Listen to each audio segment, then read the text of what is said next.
Welcome back, my friends. Thank you so much for tuning in. This is Silver Slayer. So now let's talk about something very serious and very telling. A fifth JPMorgan precious metals trader just got convicted in US spoofing case. Now remember, earlier this year, 3 other JPMorgan employees or ex-employees got sentenced to prison, also had to pay a $900 million fine, a fourth person for racketeering, and now a fifth just got convicted. We're going to go over more of the headlines, mainstream media article, and then we're going to go into the official website of the United States government that posted this, as it states ex-Wall Street trader convicted of fraud in precious metal spoofing scheme. Now in 2020, this is when judges started saying they're going to crack down on spoofing, right? Because before it was usually like a slap on the wrist. I think it was like a $35 million fine previously. That's not going to influence or persuade banks to stop doing this, right? You also had Merrill Lynch, had the Dutch bank. All these banks are getting fined, but fining a bank is nothing. But if you actually might go to prison and your life is at stake, it might make you second guess. Well, first, when they started this, the 3 guys, those guys got caught right off the bat. I'm sure they were just they were just thrown into the fire. I was curious to see if they were going to keep convicting people or how deep. We hear that they're going to start back. I mean, they're talking about decades and decades of digging up. They're going to try to do. And the thing with spoofing is there's so much gray area, because what spoofing is canceling a buy or sell order on an exchange and canceling the order before it goes through. But you're allowed to cancel orders. So how can you catch and prove and give enough evidence that someone is doing this purposely with ill intent, that never had intent for that order to go through when they placed it? This is manipulation. This is silver manipulation at the finest. And they usually use silver because silver is a much smaller market than gold, but they do this with all metals. So the thing about this is, and this is why it's so important, this is a staple, is that they aren't letting up. They're still pressing on the gas and convicting people. I was curious if when they said they're going to make this statement and they're going to make this big, this big comeback and start taking it seriously, if those 3 employees that got sent to prison plus the $900 million fine was going to be the headlines, and then they're going to kind of ease back up and just hope nobody else does it. We always know it's going to be going on, but just that was the example. Those 3 guys took all the heat. But it's looking like no, they're still convicting people, which I think is a very good sign. Now let's look at this one from the official website of the United States government. I think this is a little more telling, gives more of the details. I guess this guy, his name is Jordan, convicted of wire fraud affecting financial institution. He is scheduled to be sentenced at a later date and faces maximum penalty of 30 years in prison. Yeah, we're talking about prison, folks, not jail. Like, this is a highly illegal act. Some say, well, spoofing, I remember one of them compared it to real estate. You can push the prices up, and yes, you're influencing other people, but people do that in other areas all the time. But it's not, right? Spoofing, rigging the price is wrong. It's so unethical. Regardless, I'm going to post the link to this article and the other one in the description. Let me know what you think about this stuff. Do you think spoofing goes on, or I want your guys' insight on this. How much of silver's price do you think is manipulated? And it's a very hard question to answer, since there's so many layers to it. It's much deeper than just spoofing. You have much more sinister acts like Ted Butler talks about a lot that I've covered on my channel. But let's say we know silver's price is suppressed, but without spoofing, without in a fair world, what do you think silver's price would be? The easiest way to go about that would probably just use the gold to silver ratio, what it comes out of the Earth's crust, or you could even do 16-1, since that's the ratio it was for thousands of years. If it was 8-1, that puts silver, right? Just do what's gold's price, 1,700 divided by 8 or whatever. 16-1, 1,700 divided by 16. That would be silver's natural price, around $250 when you divide coming out of the Earth's crust, which is pretty accurate. But if you're trying to trying to staple that with gold moving forwards. You have to remember that gold would also be rising if silver did rise to 250. Gold would probably be around $4,000 or $5,000, which puts silver even higher. So regardless, I'm curious. I just wanted to throw that little example out there because that's how a lot of people would measure silver in a natural range, is what is gold doing and where gold is. Now, a federal jury in the Northern District of Illinois convicted a former trader at JPMorgan Chase and Credit Suisse today of fraud in connection with a spoofing scheme in the gold and silver futures markets. According to court documents and evidence presented at trial, Christopher Jordan, 51, Mountainside, New Jersey, was an executive director and trader on JP Morgan's precious metals desk in New York from 2006 to 2009, and on Credit Suisse's precious metals desk in New York in 2010. Between 2008 and 2010, Jordan placed thousands of spoof orders he intended to cancel before execution, to drive prices in a direction more favorable to orders he intended to execute on the opposite side of the market. Right? It's just manipulating people, other people. People see the volume, all these orders being bought up or sold, and then other people act accordingly, and then he cashes out. But anyways, yeah, that's basically what spoofing is.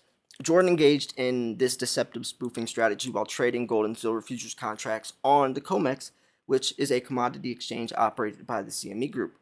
These deceptive orders were intended to inject false and misleading information about the genuine supply and demand for gold and silver futures contracts into the markets, right? The volume. Jordan was convicted of wire fraud affecting a financial institution. He is scheduled to be sentenced at a later date and faces a maximum penalty of 30 years in prison. A federal district court judge will determine any sentence after considering the U.S. sentencing guidelines and other statutory factors. And that's the hardest part about this, is we're kind of in unknown waters, especially since they're going to start cracking down harder. You can't go off the old model. You can't compare this to old cases, because this JP Morgan case with the three previous people that got sentenced to prison and this $900 million fine is the first. This is the first big story. This is the first big case. So they're kind of paving the way as they go on, which can be very tricky because we really don't have guidelines or any way to judge or to really feel out, what is, because I'm sure, and this is what I mean. Obviously, JP Morgan is the shadiest bank in the world, but I'm sure there's other people, other banks, other parties out there that are doing this even more sinister. JP Morgan, they're just the biggest, they're the face of this, they're the mascot, so yes, they're going to catch the most wind, but I'm sure there's other levels and probably much, much worse stuff going on. And if that situation does come up, what would happen to them? Do they get the same type of fine? What if they're not as big? Does the class of the party play into it? If, since JP Morgan is such a big bank, you could slap a $900 million fine on them, but how would you go about the same situation happening to a smaller bank or to someone else? It's just, there's so much unknown in this, which probably makes it extremely hard, but regardless, I'm glad this is happening because they have to step up and do something about it. 4 other JP Morgan precious metals traders were previously convicted in related cases. That's what I was just talking about. 3 were sent to prison for rigging the market, spoofing. The other one was racketeering. And this is what I was covering. 2022, Greg Smith, Michael Nowak, convicted after trial in Northern District, Illinois, wire fraud affecting financial institution, commodities fraud, attempted price manipulation, and spoofing. And by the way, when I was just talking about that a second ago, how could you compare with the same type of penalties or punishments or fines? Obviously, people are going to say, well, they're going to go by this, but we're talking off the record. There's never a fair system in play. So you can't take this stuff too literal. As how are you going to say JP Morgan would get this fine and someone else would get a smaller fine, or vice versa, or how are you going to write it? It's because you know the rules. You know what I'm saying. But anyways, yeah. In October 2018, John Edmonds pleaded guilty in the District of Connecticut to 1 count of commodities fraud and 1 count of conspiracy to commit wire fraud, commodities fraud, price manipulation, and spoofing. 2019, Christian Truns pled guilty in the Eastern District of New York to 1 count of conspiracy to engage in spoofing, 1 count of spoofing. So that Smith, Nowak, Edmonds, and Trunz are awaiting sentencing. We're talking about prison, though. They're getting sentenced to prison. And now we have the fifth person, this something Jordan, Christopher Jordan, is the fifth person. And I'm sure over the next year, there's going to be many other people, several other people, several other banks. Like I said, Merrill Lynch and the Dutch Bank also got caught, have cases that I've covered on this channel as well.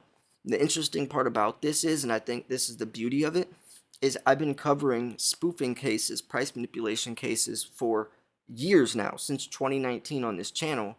So I got to see the slap on the wrist. I always used to talk about how frustrating it was and how these banks are getting away with it. And then I remember specifically in 2020 when a judge came out and said they're going to start cracking down harder. I remember making the video being highly skeptical if that was going to be true or not, but it was.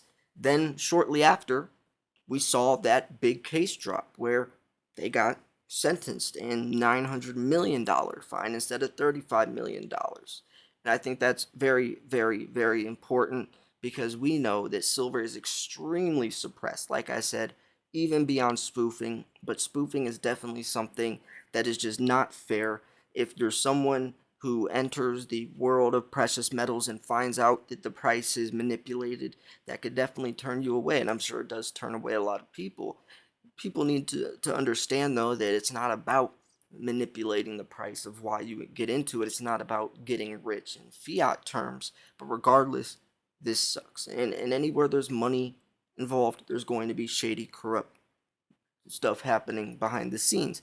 I also wanted to mention, like Ted Butler also explains, that spoofing, price manipulation, all this stuff, rigging the price, will not be able to take over or have enough push to the inevitable. When we talk about triple-digit silver or silver quote-unquote skyrocketing, no matter how much you spoof the market or try to place false buy orders or throw money in the other direction or whatever, that is not going to be able to stop the inevitable. The fundamentals, right? The fundamentals, the supply and demand fundamentals. The other variables, yes, they'll have some push and pull, maybe 5%.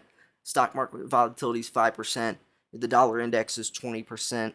You know, spoofing is this percent, and what gold does is 35%, yada, yada, yada. But regardless, when we're talking about the overwhelmingly low supply and the overwhelmingly high demand, that's going to have the biggest effect on the price of silver moving forwards. And price manipulation won't even have a play. It still can right now, especially when we're talking about the reality we're living in with the dollar and people just worried about everything, and we're in a bearish time of the year. Regardless, though, the moral of the story is spoofing is going on. They're still cracking down. People are getting sent to prison for it, and I do think sooner than later, like Ted Butler says as well, that spoofing manipulation won't be able to exist, and silver's true natural price will come out and shine. So anyways, yeah, I'm going to wrap this video up here. If you thought this video was educational, informational, at least entertaining, make sure to hit the like button. I post daily videos every single day giving you the newest, latest, freshest, most up-to-date, recent information in the world of precious metals, more specifically silver, every single day. Make sure you like the video if you did like this video. Make sure you subscribe. We're on the road to 100,000 subscribers. I can't thank you all enough. Thanks for tuning in. This was Silver Slayer. I'll see you guys soon. Peace.